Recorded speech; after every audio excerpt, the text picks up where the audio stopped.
Yo, yo, yo, what's up, everybody? Thank you for tuning in to today's podcast. It's Cody, Gotham's Caped Crusader, and we're keeping it geekly. Yes, this is your number one stop for all things geek culture, from comic books to video games and so much more.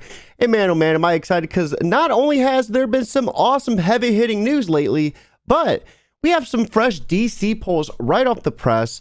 So without further hesitation, let's go ahead and see what's buzzing in the geek world. Now, hitting a home run right out the gate, it looks like Multiverse has officially been announced, and we have some details to come. Yes, you heard that right. Multiverse has been officially announced, and it's going to be a fighting game with the likes of Batman, Arya Stark, Shaggy, and much more, with Matthew Lillard coming back to voice Shaggy. Now, it looks like this is going to be a free-to-play game that's going to be launching on PC, PS4, PS5, Xbox One, Xbox Series X in 2022.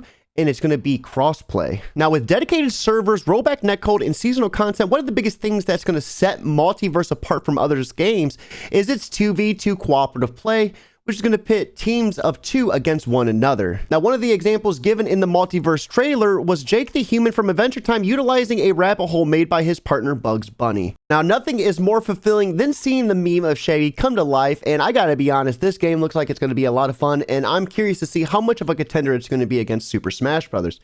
With that being said, let's move on to our next piece of news, which is going to be the Far Cry 6 Vaas DLC has officially dropped. We have a little bit of news on that. So the new DLC has dropped, and it looks like alongside with it is new Breaking Bad inspired cosmetics, along with some updates that fix current bugs. Now, the Vaas Insanity DLC pits you as the villain from Far Cry 3, portrayed by Better Call Saul's Michael Mandel, and it's pretty heavy hitting. It pits the player starting with nothing more than a pistol to defend themselves, and you'll need to find new weapons and unlock power-ups to become stronger and progress deeper into the depths of Vaas's psyche. Now, keep in mind, this is not a standalone DLC. You'll need to get the expansion pack, which is going to net you around $40, but it's also going to include Joseph Seed from Far Cry 5 and Pagan Min from Far Cry 4. Now, of course, one of my favorite parts of this was the nod to Breaking Bad, with the antagonist of this game being the antagonist of Breaking Bad as well, Giancarlo Esposito. It was awesome to see. Now, on to our next piece of news. It looks like Activision Blizzard workers walk out and demand CEO Bobby Kotick resigns. Now, it looks like employees at Activision Blizzard are demanding that CEO Bobby Kotick resigns after new revelations of him having a major role in the toxic workplace culture that grew has just came to light. Now, the Wall Street Journal published a rather deep report on Kotick's handling of the sexual harassment lawsuit that the California Department of Fair and Employment Housing filed against the publisher in July.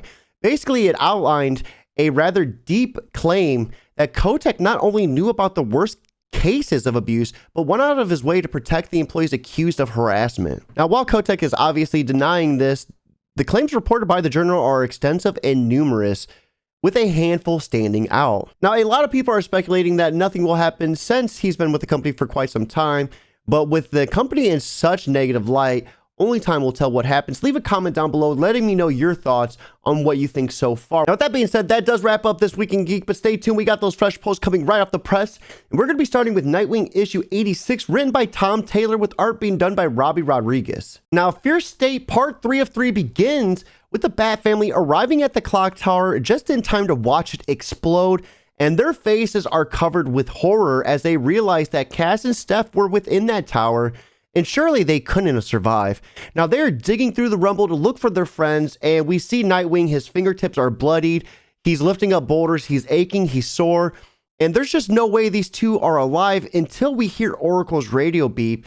And it's Steph and Cass, and come to find out they were actually driven out by the magistrate when they launched their attack on the tower, and they're actually safe and hidden. Now, after a rather touching panel where we see them all hugging in relief that they survived, the assault on the Seer and Skybase 1 begins, and the plan is going to be a rather interesting one, with them mugging magistrate soldiers, taking their armor, and flying up to the base. Now, while their mission is successful, the Seer already foresaw this, and she has a plan up her sleeve. It looks like she's bringing down Skybase with some of the wealthiest children of Gotham aboard the ship for their safety, and a surprise Simon Saint, and things aren't looking good for all those involved. Now, that was a rather explosive way to end Fierce State Part 3 of 3, and it gets better because it's going to tie in with our last issue of the podcast. But first, let's hit you with some sweet, sweet Suicide Squad. That's going to be Suicide Squad issue 9, written by Robbie Thompson, with art being done by Eduardo Pansica and Julio Ferreira. Now, we begin this issue with a rather interesting revelation. It looks like 4 Black Site prisons have been compromised, with Mirror Master, Cheetah, and Lord Zod,